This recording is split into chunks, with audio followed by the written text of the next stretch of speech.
به نام خدا. سلام عرض دارم خدمت حضور همتان. آرزومند هستم انشاءالله از صحت کامل برخوردار باشین. دوستان امروز میخوام شما را به نحو ست نمودن و یا عیار نمودن پسورد به اپلیکیشن های تلگرام و همچنان واتساپ آشنا بسازم. پس ویدیو را تا آخر بیننده باشید.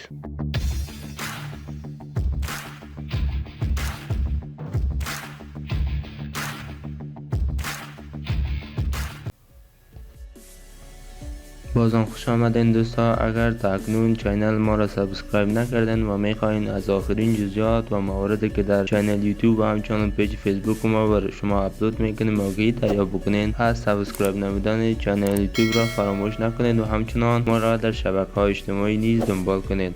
خب دوستا، اگر فعلا ما شما به اپلیکیشن واتساپ ما لاگین بگیریم، هیچ پسورد از به شما تقاضا نمیکنه و همچنان ما شما اگر در صورتی که به اپلیکیشن تلگرام ما نیز لاگین بگیریم، هیچ پسورد از به شما البته تقاضا نمیکنه. پس چطور ما شما میتونیم پسورد برای اپلیکیشن های واتساپ و تلگرام بدون نیاز به سایر اپلیکیشن های جانبی تعیین کنیم؟ ویدیو را تا آخر بیننده باشید. خب دوستا، در قدم نخست اگر ما شما بخواهیم با اپلیکیشن واتساپ پسورد ست کنیم، بسیار به شکل ساده و راحت کار ما شما انجام داده میتونیم بدون نیاز استفاده از سایر نرم افزار. تنها ما شما میریم واتساپ ما را باز میکنیم. اگر در صورتی که در آل اپس خود در آل اپس و در غیر از او اگر بر روی هوم پیج ما می باشه به شکل، ما شما میریم واتساپ را باز میکنیم. بعد از اینکه ما شما واتساپ را باز کردیم، بالای نقطه‌ای که شما مشاهده میکنین یعنی بالای مورز کلیک میکنیم.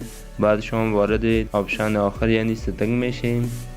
بعد شما یک قسمت دوستا اکانت انتخاب میکنیم. بعد از اینکه اکانت انتخاب کردیم دوستا، آپشن سیمی تو استپ وریفیکیشن انتخاب میکنیم. بعد شما انیبل برشیم یعنی میخوایم که ما شما آن بسازیم. بعد شما یک قسمت یک پسورد باید ست بکنیم بالفرض. خب دوباره هم پسورد کانفرم میکنیم 1 4 3 1. دوباره این قسمت از پیش ما ایمیل ما درخواست میکنه. اگر در صورتی که ما شما پسورد ما را فراموش میکنیم، باز میتونیم با استفاده از ایمیل ای را ریکاور کنیم، اما فعلا ما اسکیپ میکنم. درست است؟ اوکی. لحظه صبر میکنیم تا لودنگ ما به اتمام برسه. بعد شما با موفقیت ما شما تانستیم پسورد با اپلیکیشن واتساپ ما تعیین بکنیم. داون برش میگین. بعد از این را بسته میکنیم. دوباره میم واتساپ باز میکنیم. با مجردی که بعد از ما شما واتساپ باز کنیم، قسمت به شما پسورد تقاضا میکنه. اگر در صورتی که پسورد استرانگ باشه به هیچ وجه به ما شما اجازه را نمیده تا وارد اپلیکیشن شیم. و اگر در صورتی بخوایم داخل اپلیکیشن شیم، باید پسوردی که برش تعیین کردیم با خاطر داشته باشیم به شکل. خب در پهلوی از یک در صورتی که ما شما بخوایم با اپلیکیشن تلگرام نیز پسورد ست یا تعیین نماییم، چگونه این کار را انجام میدیم؟ در قدم نخست ما شما تلگرام ما را باز میکنیم یا از قسمت آل اپس و یا از قسمت هوم پیج. اگر در صورتی که شرکتش در قسمت هوم پیج می باشه، میم تلگرام را باز میکنیم. بعد از اینکه اپلیکیشن تلگرام را باز کنیم، بالای مورز کلیک میکنین. بعد شما در قسمت ستینگ میین.